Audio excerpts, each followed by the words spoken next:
मा सानदों एग्जाम जानांगौबो सानबा दंबावो सानबा मा सानबा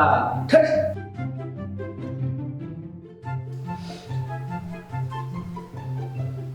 सानगासिनो बेटा मा सानदों सानब्रै दंबावो दाबो सानब्रै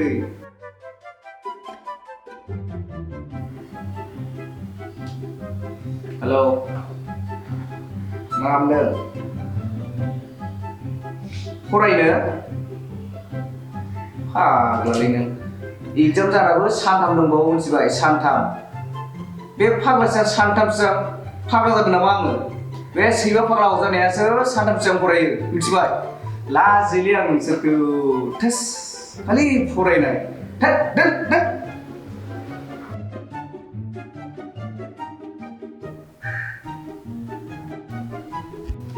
माखौ इसेबां नायनानै सानबाय थाखोब्रा साननै दंबावो बे न' खाथिनि सिख्लाजों टेक्स्ट खालामदो फेसबुकआव अके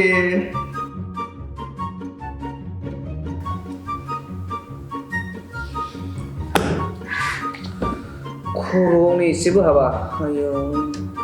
थोस जै आं बोरैबाफोर फेल जाबाय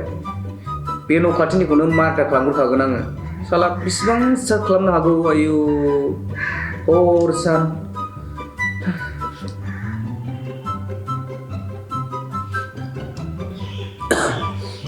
हेलौ औ मा खालामदों ओइ नों गोसोआव दंना बै जों स्कुल समाव जे जोङो सानैजों साहा लोंदोंमोन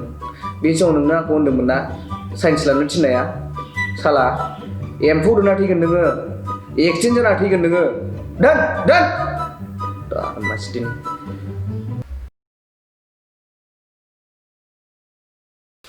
हेलौ गाइस अन्नानै नोंथांमोना सरि बुंखाबाय केमेराखौ दावलाय ओंखार हेलौ गाइस